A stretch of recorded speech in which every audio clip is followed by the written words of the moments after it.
Assalamualaikum dan selamat sejahtera. Hari ini saya akan membentangkan mengenai kursus saya iaitu SPPE 2622 ataupun SHPE 2622, Reka Bentuk Industri. Terima kasih kepada pensyarah saya iaitu Profesor Madya Dr. Eddie Hatip bin Mustakmal ataupun Jamal. Saya adalah Nurul Syairah binti Zaihan dan seterusnya Puteri Aina Syafiqah dan Nurul Izzati. Hari ini saya akan membentangkan mengenai projek kami iaitu Tong Sampah Kita Semula Muda Alih. Yang pertama adalah pengenalan. Pengenalan ini adalah berkisahkan tentang tong sampah kita semula, iaitu kenapa produk ini harus dibuat. Tong sampah kita semula ini adalah merupakan salah satu bahan buangan iaitu pentingnya dalam proses kita semula, iaitu untuk proses pengasingan. Proses pengasingan ini adalah untuk sisa pepejal ataupun sampah. Seterusnya adalah kita semula ini dia adalah mengubah bahan-bahan yang kita buang kepada bahan yang lebih bernilai.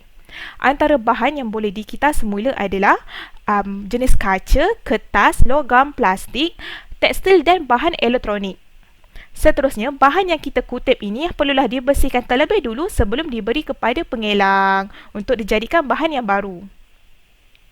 Seterusnya adalah penyataan masalah. Penyataan masalah ini adalah bagaimana kami mendapati ianya satu masalah, sebab itulah dijadikan produk. Jadi penyataan masalah yang pertama adalah pengguna ini susah untuk membuat pengasingan bahan buangan apabila mereka berada di rumah ataupun pejabat. Hal ini kerana sebab kita dapat lihat tong sampah kita semula yang ada di pasaran adalah lebih besar, iaitu dia berada di tempat-tempat awam dan tidak ada lagi tong sampah yang bersesuaian untuk skala kecil yang berada di rumah. Seterusnya adalah kajian ini dijalankan oleh Profesor Madya Dr. Haliza Abdul Rahman daripada Universiti Putra Malaysia, mengatakan bahawa pada tahun 2018 sahaja rakyat Malaysia telah membuang sumber sebanyak RM476 juta. Daripada segi bahan buangan terbesar, yang pertama adalah kertas iaitu bernilai 205 juta dan seterusnya yang kedua terbesar adalah plastik sebanyak 165 juta. Jadi didikan kita semula ni haruslah diberikan dan dipromosikan kepada pengguna dan orang ramai supaya bahan buangan tersebut boleh dikita.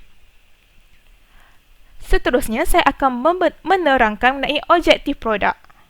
Objektif produk yang pertama adalah kita untuk mengubah barang lama menjadikan barang baru untuk mengurangkan pengambilan sumber semula jadi dan boleh menyelamatkan habitat semula jadi pada masa akan datang.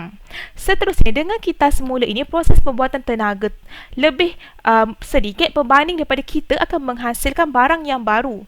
Seterusnya, dengan mengita semula, kita akan dapat mengurangkan tempat pembuangan sampah dan seterusnya mengurangkan gas metana ataupun gas rumah hijau dan mengurangnya pemanasan global.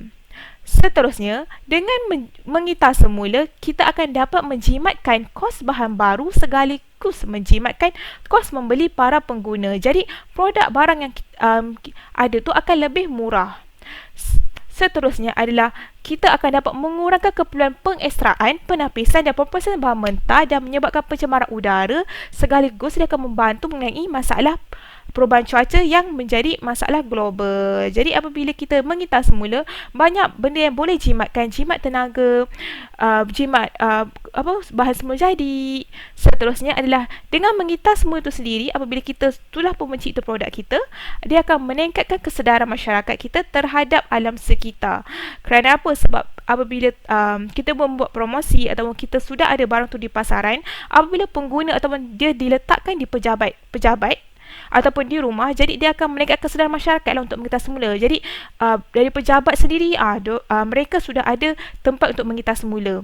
Jadi dengan ini berlakunya pengendalian sampah secara berhikmah. Seterusnya saya akan berikan kepada Puteri untuk menyambung penerangan saya. Okey, baiklah. Seterusnya ialah maklumat reka bentuk. Yang pertama ialah fungsi. Fungsi produk yang dibuat adalah bagi memudahkan pengguna untuk mengasingkan bahan buangan untuk dikita semula. Yang kedua ialah kestabilan. Produk ini stabil dan sesuai untuk meletakkan bahan buangan walaupun mempunyai roda.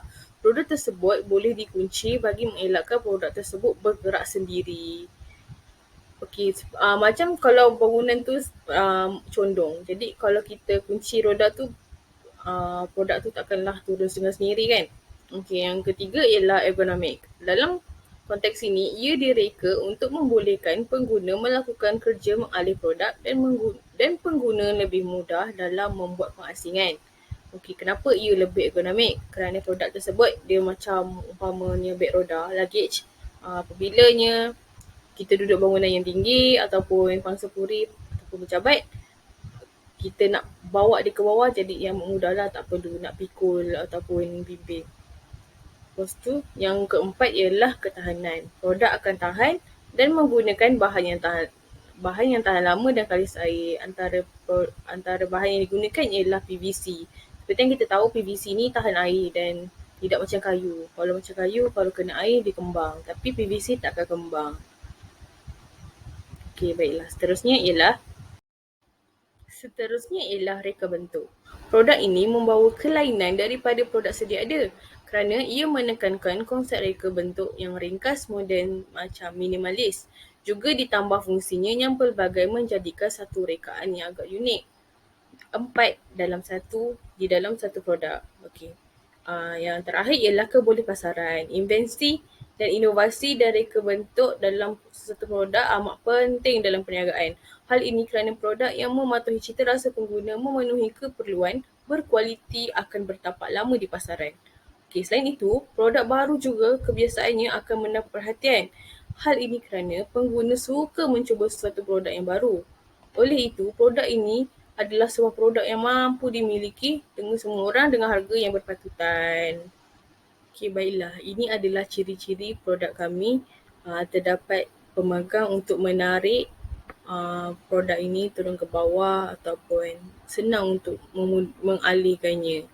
Okey, sini terdapat 4 ruang yang terdiri daripada tempat pembuangan plastik, kaca, kertas dan botol. Dan bawah ini adalah roda dan mudah untuk pengguna untuk menariknya.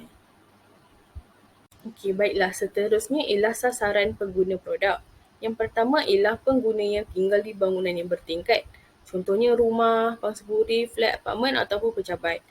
Produk ini dapat memudahkan mereka untuk mengalihkan tong sampah kita semula ini ke mana sahaja. Kerana berat kan kalau ada orang nak angkat sendiri. Jadi apabila ada roda, dia amat mudah untuk ditarik.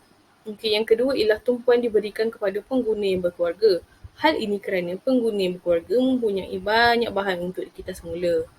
Yang ketiga ialah keutamaan akan diberikan kepada pengguna yang bekerja. Seperti saya cakap tadi, di pejabat. Tong sampah kita semula mudah digunakan dan mudah untuk bergerak dan dapat menjimatkan masa untuk membuat pengasingan bahan pembuangan.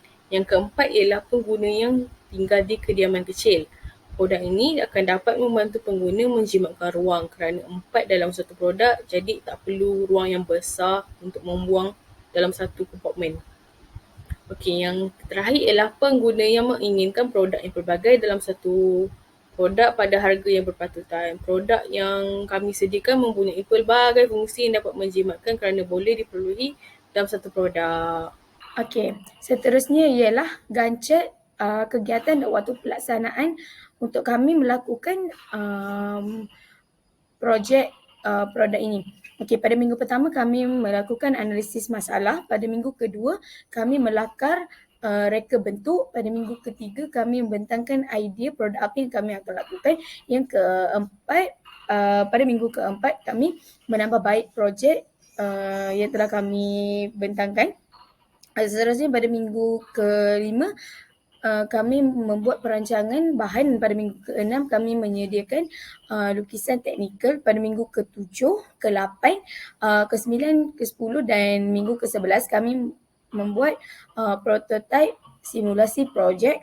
Pada minggu ke-12 kami melakukan pengujian ke atas produk. Pada minggu ke-13 kami menambah baikkan produk sedia ada.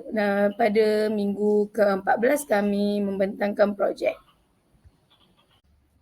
Seterusnya ialah kelebihan produk ini berbanding dengan produk yang sedia ada di pasaran. Okey. Yang pertama ialah fungsi. Kalau produk sedia ada, fungsi dia hanyalah sebagai tempat membuang dan mengasingkan sampah. Okey, tapi cadangan untuk kelebihan produk kami ialah mudah diuruskan dan punyai ruang meletakkan bahan pembuangan yang luas. Seterusnya struktur. Struktur pada produk sedia ada, struktur dia hanyalah bulat dan petak sahaja, tidak mempunyai penutup dan hanya mempunyai satu ruang sahaja untuk membuang sampah. Tapi cadangan kami untuk produk yang dah disediakan mempunyai 4 ruang bagi memudahkan pengasingan bahan buangan. Lepas tu reka bentuk tong sampah yang menarik. Okey. Yang ketiga ialah pelabelan. Kalau produk sedia ada, tiada label untuk sampah. Kita nak buang sampah apa, tak ada. Okey, tapi untuk cadangan kami punya produk ialah mempunyai label bagi memudahkan pengguna untuk memudahkan pengasingan bahan buangan. Okey, yang keempat ialah cara pengendalian. Kalau produk sedia ada, dia hanya statik di satu tempat saja sebab dia tak ada sediakan roda, dia tak ada, susah untuk dialihkan lah, kita kena angkat macam tu. Seterusnya cadangan untuk produk kami menambah baik tong sampah dengan masa fungsi mudah dan untuk digerakkan dengan adanya roda dan pemegang. Baiklah, yang terakhir ialah kesimpulan. Okey, projek tong sampah kita mudah alih ini dicadangkan agar masyarakat lebih terbuka untuk untuk mengasingkan sampah-sampah di rumah bagi tujuan penjagaan alam sekitar dan pengendalian sisa pepejar.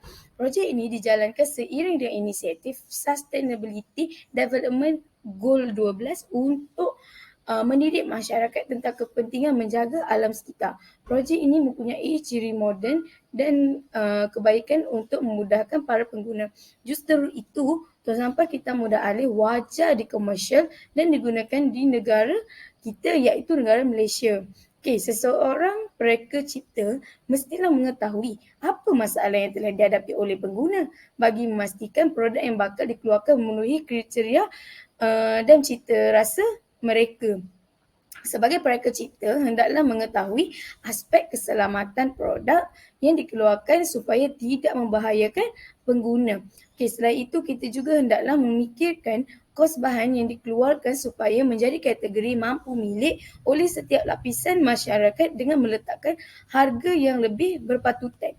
Kerana inilah sebagai pereka cipta, kita mestilah mengutamakan aspek ini bagi memastikan produk yang bakal dikeluarkan menjadi laris. Okey, akhir sekali, pereka cipta juga mestilah bijak dalam menghasilkan sesuatu produk yang bakal dikeluarkan dengan mencipta barangan yang tidak ada dalam pasaran bagi membuka mata pengguna untuk memilikinya.